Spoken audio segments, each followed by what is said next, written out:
कृष्ण कह रहे हैं कि इस भांति तू कर्म से मत भाग, भागने की मत सोच। न तो वो संभव है न उपादेय।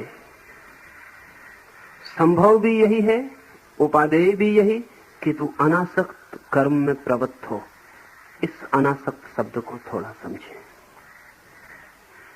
साधारणतः हमारे जीवन में अनासक्त होने का कोई अनुभव नहीं होता, इसलिए शब्द बहुत विजातीय, फॉरेन है। ये हमारे अनुभव में कहीं होता नहीं, इसलिए इसे और भी ठीक से समझना पड़ेगा। हमारे अनुभव में दो शब्द आते हैं, आसक्त और विरक्त। अनासक्त कभी नहीं आता।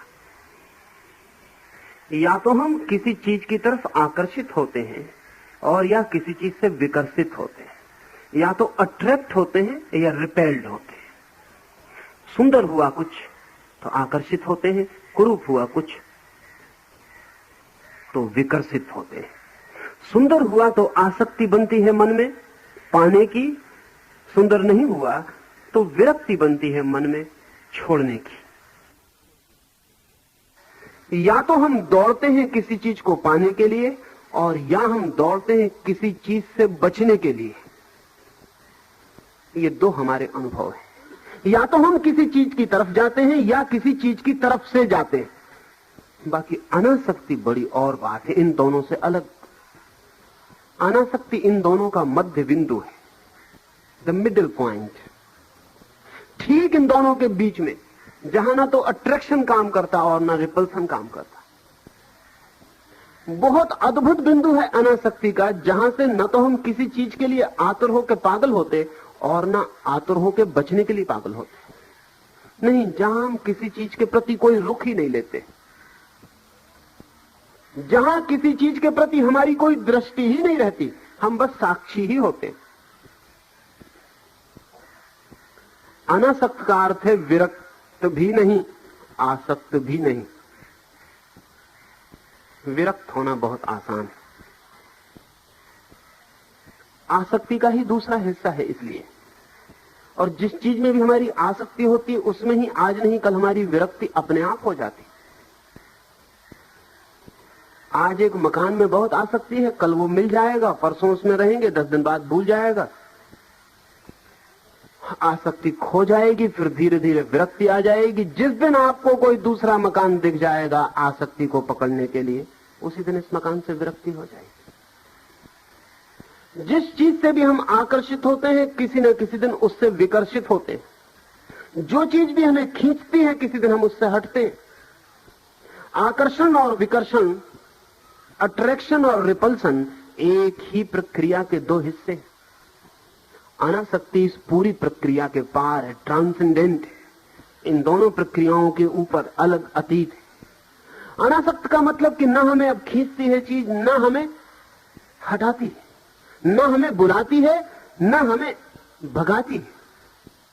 हम खड़े रह गए। बुद्ध ने इस अनासक्ति के लिए उपेक्षा का शब्द का प्रयोग किया है। अर्थ यही है, न इस तरफ न उस तरफ, दोनों तरफ से उपेक्षा है। न आसक्ति न विरक्ति, दोनों तरफ से इंडिफरेंस है। न तो धन खींचता न धन भगाता।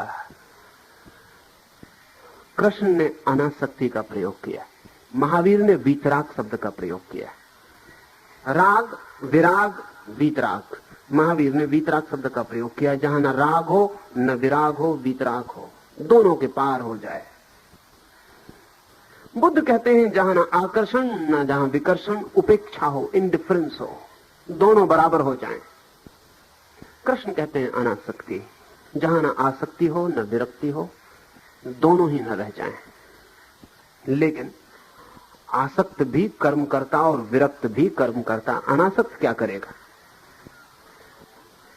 आसक्त भी कर्म करता, विरक्त भी कर्म करता। यद्यपि जो कर्म आसक्त करता, विरक्त उससे उल्टे कर्म करता।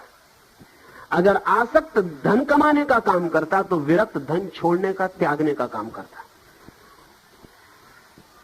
अगर आसक्त पदों का लोलुप होता और पदों की सीढ़ियां चढ़ने के लिए दीवाना होता, तो विरक्त पदों से भागने के लिए आतुर और उत्सुक होता, सीढ़ियां उतरने को। आसक्त और विरक्त दोनों कर्म में रत होते, लेकिन दोनों के रत होना का ढंग विपरीत होता, एक दूसरे की तरफ पीठ किए होते। अनासक्त क्या करेगा?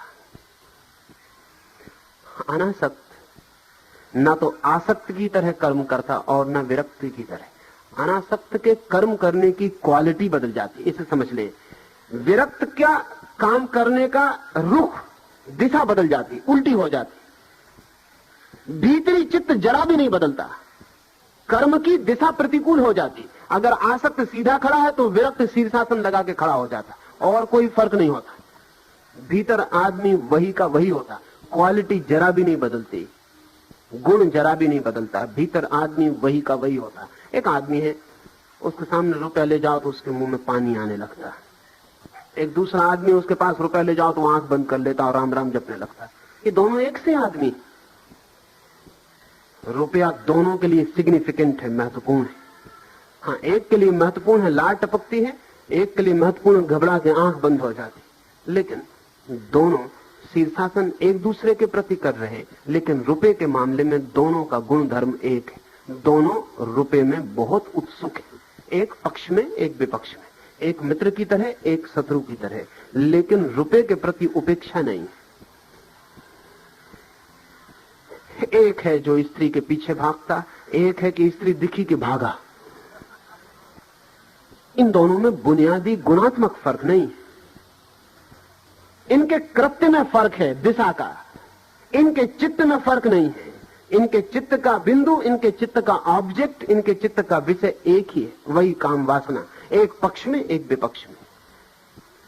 अनासक्त का गुणधर्म बदलता है। अनासक्त दोनों काम कर सकता है, जो विरक्त करता है वो भी कर सकता है, जो आसक्त करता है वो भी कर सकता है, लेकिन करने वाला चित्त बिल्कुल और ढंग का होता है। उस चित्त का क्या फर्क है वो ख्याल में ले लें। ना तो आसक्त साक्षी हो सकता है, विटनेस हो सकता है, ना विरक्त साक्षी हो सकता है, क्योंकि दोनों का राग है। राग शब्द आपने कभी ख्याल किया कि इसका क्या मतलब होता है? इसका मतलब होता है रंग, कलर। राग का मतलब होता है रंग। दोनों के चित्त रंगे हुए हैं उसी से जिस पर उनकी नजर है। आसक्त का चित्त रंगा हुआ है रुपए से, मित्र की तरह। विरक्त का चित्त रंगा हुआ है रुपए से, शत्रु की तरह। अनासक्त का चित्त रंगा हुआ नहीं, रुपया उस पर कोई प्रतिबिंब ही नहीं बनाता, रुपया उसको रंगता ही नहीं। रुपया वहां और अनासक्त यहां, उन दोनों के बीच डिस्टेंस होता है। अर्थात अनासक्त साक्षी होता है, वो देखता है कि ये स्त्री, ये रुपया है, बात खत्म हो गई। मैं हूं, ये रुपया है, ये मकान है, ये स्त्री है, ये पुरुष है। बुद्ध एक जंगल में बैठे, रात पूर्णिमा की। गांव से कुछ मन चले युवक एक वेश्या को लेकर चले आए। पूर्णिमा की रात, झील का तट, उन्होंने आके खूब शराब पी ली, उस वेश्या को नग्न कर दिया, उसके वस्त्र छिपा दिए। जब वे शराब में काफी बेहोश हो गए तो वो वेश्या निकल भागी, लेकिन नग्न, कपड़े तो उसे मिले नहीं। जब आधी रात बीते उन्हें थोड़ा होश आया, तब उन्हें ख्याल हुआ कि हम जिसको मान के की है राग रंग कर रहे हैं वो नदारत। उस वेश्या को मान के बातें किए जा रहे थे, गीत गाए जा रहे थे, नाचे चले जा रहे थे। आधी रात गए, उन्हें पता चला कि हम बड़ी भूल में पड़े हैं, वो स्त्री तो नदारत है, वो यहां है नहीं। बड़ी मुश्किल में पड़े, अब उसे कहां खोजे। निकले, थोड़ी दूर एक वृक्ष के नीचे बुद्ध बैठे।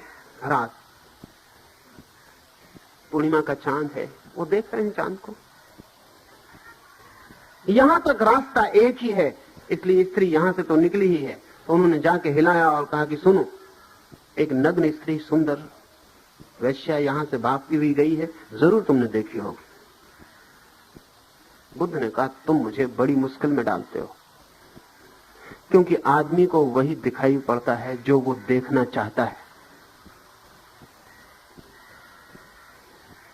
उन्होंने कहा, अंधे तो हो नहीं, आंख तो है ही। यहां से एक सुंदर स्त्री निकली है, हजारों की भीड़ में भी दिखाई पड़ जाए ऐसी स्त्री। यहां तो जंगल का सन्नाटा है। उन्होंने कहा, कोई निकला जरूर, कोई निकला जरूर, क्योंकि मैं देखता था चांद को तो कोई छाया बीच से गुजरी। लेकिन स्त्री थी या पुरुष था कहना मुश्किल है, क्योंकि जब तक मेरा पुरुष बहुत आतुर था स्त्रियों के लिए तभी तक फर्क भी कर पाता था। अब फर्क करने का कोई कारण भी तो नहीं रहा है। और सुंदर थी या असुंदर, ये तो और भी कठिन सवाल है, क्योंकि जब से अपने को जाना तब से न कुछ सुंदर रहा न कुछ असुंदर रहा, चीजें जैसी हैं। कुछ को लोग सुंदर कहते, कुछ को लोग असुंदर कहते, वो उनके अपनी पसंदगियों के ढंग हैं, क्योंकि एक ही चीज को कोई सुंदर कहता और कोई असुंदर कहता।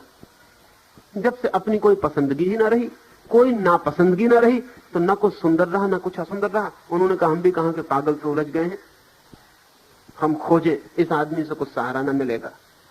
बुद्ध खूब हंसने लगे और उन्होंने कहा कब तक उसे खोजते रहोगे, अच्छा हो कि इतनी अच्छी रात अपने को ही खोजो, और वो मिल भी जाएगी तो क्या मिलेगा। अपने को खोज लो तो शायद कुछ मिल भी जाए। पता नहीं उन्होंने सुना या नहीं सुना, नहीं सुना होगा। आदमी बहुत बहरा है, दिखाई पड़ता है सुनता हुआ सुनता नहीं, दिखाई पड़ता देखता हुआ देखता नहीं, दिखाई पड़ता समझता हुआ समझता नहीं है। ये जो बुद्ध ने कहा ये अनासक्त की चित्त दशा का गुण है। देखते हुए भी भेद नहीं करता क्या सुंदर है क्या असुंदर है, करते हुए भी भेद नहीं करता, जीते हुए भी भेद नहीं करता क्या पकड़ूं क्या छोड़ूं, क्या लाभ है क्या हानि।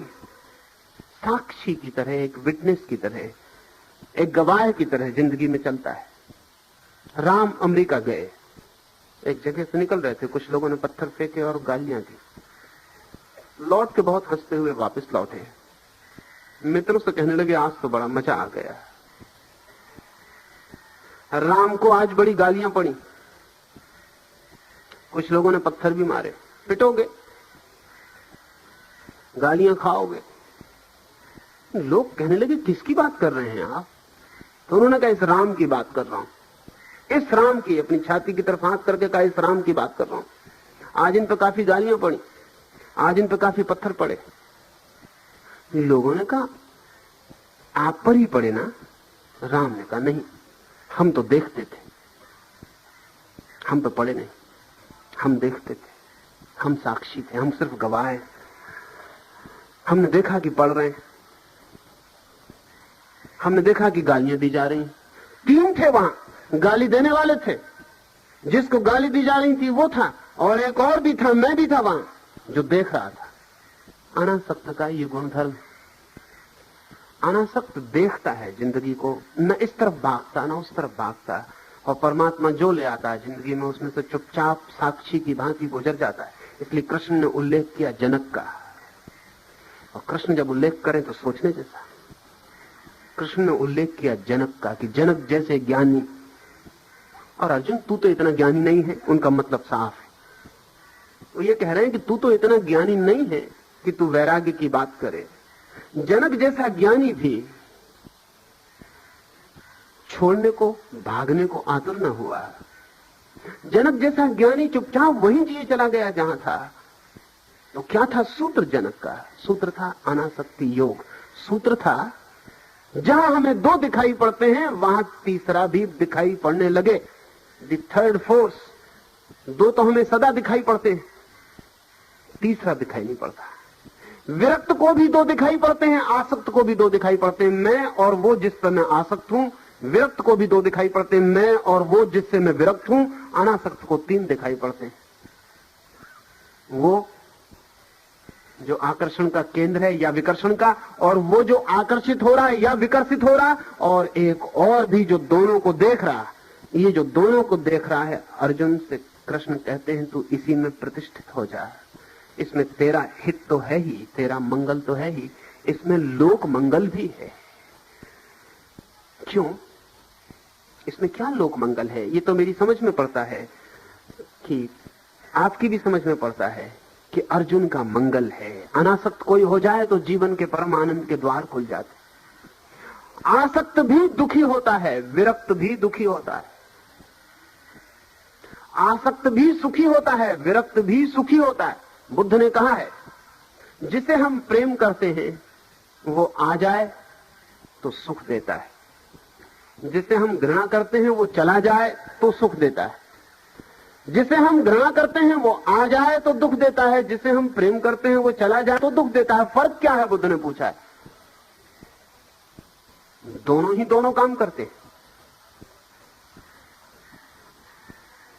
हाँ, किसी के आने से सुख होता है, किसी के जाने से, किसी के जाने से सुख होता है, किसी के आने से, बस इतना ही फर्क। मित्र भी सुख देते हैं, मित्र भी दुख देते हैं, शत्रु भी सुख देते हैं, शत्रु भी दुख देते हैं। असल में जो भी सुख देता है वो दुख भी देगा, और जो भी दुख देता है वो सुख भी देगा, क्योंकि सुख और दुख एक ही सिक्के के दो पहलू हैं। जो ऊपर होता है वो हमें दिखाई पड़ता है, जो नीचे होता है वो छिप जाता है। थोड़ी देर बाद जब एक पहलू से ऊब जाते हैं और उलटते हैं तब दूसरा पहलू दिखाई पड़ता है। लेकिन कृष्ण कह रहे हैं तेरा तो मंगल होगा ही, लोक मंगल भी होगा। लोक मंगल क्या होगा?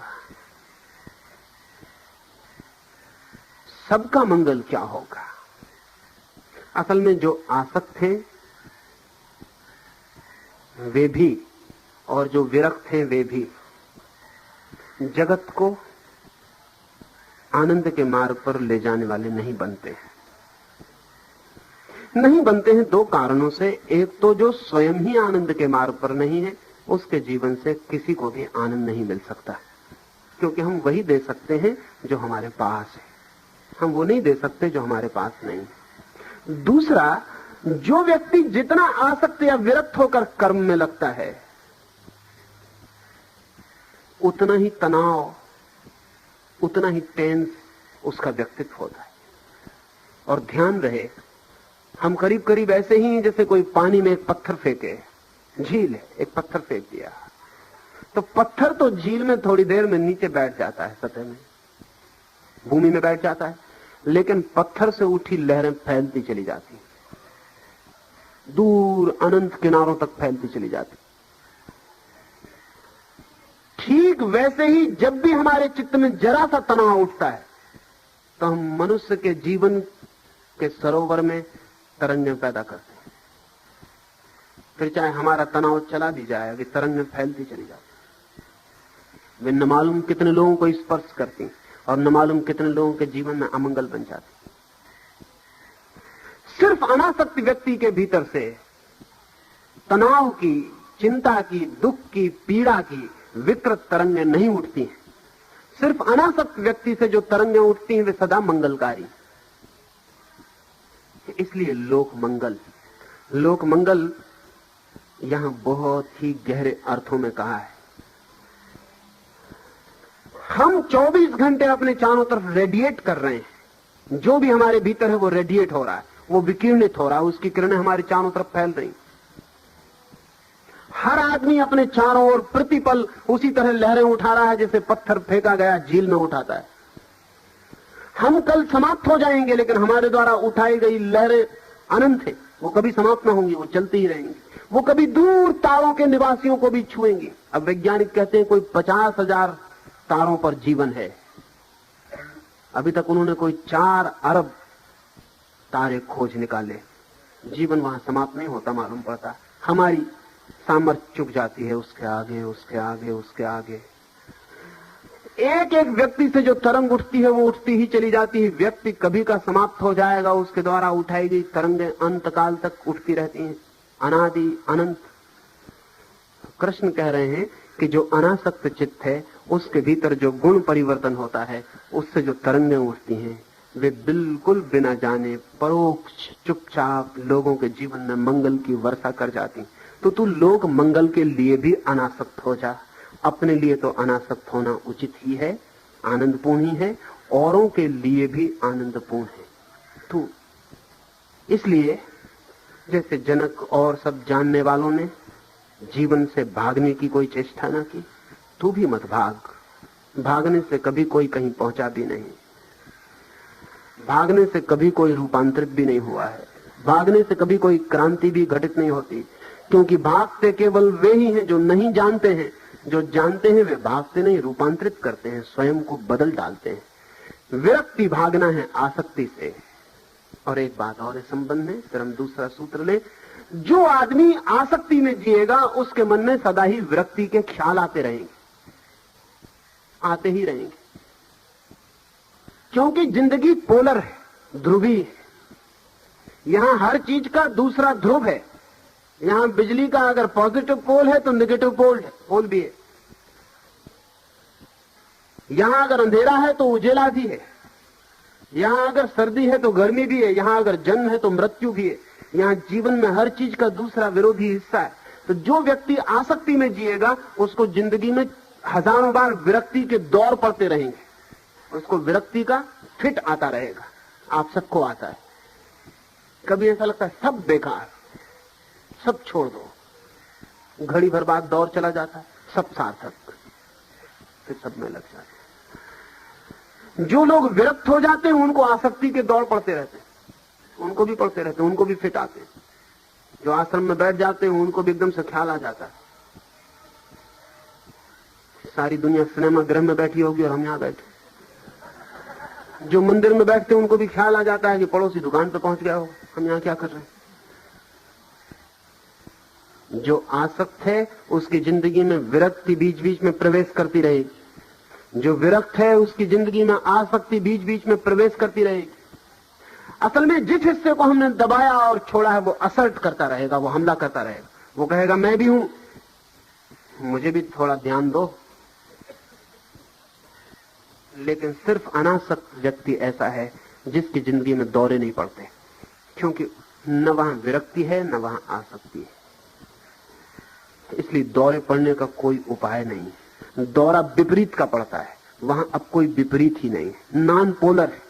अब इसको समझ लेना आप, अनासक्ति जो है नॉन पोलर है, अध्रुवीय। इसलिए अनासक्त जो हुआ वो ध्रुवीय जगत के बाहर हो जाता है, जहां ऋण और धन चलता है, जहां स्त्री और पुरुष चलते हैं, जहां हानि और लाभ चलता है। वो जितने द्वंद्व हैं सब ध्रुवीय हैं, पोलर। जो व्यक्ति अनासक्त हुआ वो अद्वैत में प्रवेश कर जाता है, क्योंकि अनासक्ति नॉन पोलर है। ब्रह्म में केवल वे ही प्रवेश करते हैं जो अनासक्त हैं। जो आसक्त हैं या विरक्त हैं वे द्वैत में ही भटकते रहते हैं। असल में जिसने भी पक्ष लिया विपक्ष लिया वो पोलर में गया, वो ध्रुवी जगत में प्रवेश कर गया। वो ब्रह्म को कभी स्पर्श नहीं कर पाता है। ब्रह्म को वही स्पर्श करता है जो दो की जगह एक में उठता है। आसक्ति और अनासक्ति दोनों से उठना पड़े, और इस दोनों से उठने की जो स्थिति है वो कर्म में साक्षी बन जाना है। नमस्कार दोस्तों, स्वागत है आपका ओशो की बातें में। बहुत बहुत धन्यवाद दोस्तों। चैनल को सब्सक्राइब करें। ऐसी ही वीडियोस मैं डेली आपके लिए 6 बजे मॉर्निंग में लाता रहूँगा। और ओशो के बारे में मेरे विचार बहुत ही अलग हैं, और मुझे ऐसा लगता है कि ओशो को बदनाम किया गया था। ओशो ये बिल्कुल भी फेयर नहीं है, क्योंकि ओशो ने सेक्स के अलावा भी बहुत सारी बातें कही हैं। और मेरा प्रयास है कि मैं ऐसे उनके लेक्चर्स आपके साथ शेयर करूं जहां पे उन्होंने जीवन के और भी विभिन्न पहलुओं पे बहुत ही अच्छे तरीके से समझाया है। मेरा आपसे निवेदन है कि आप चैनल को सब्सक्राइब करें और अपना सपोर्ट दिखाएं। बहुत बहुत धन्यवाद दोस्तों।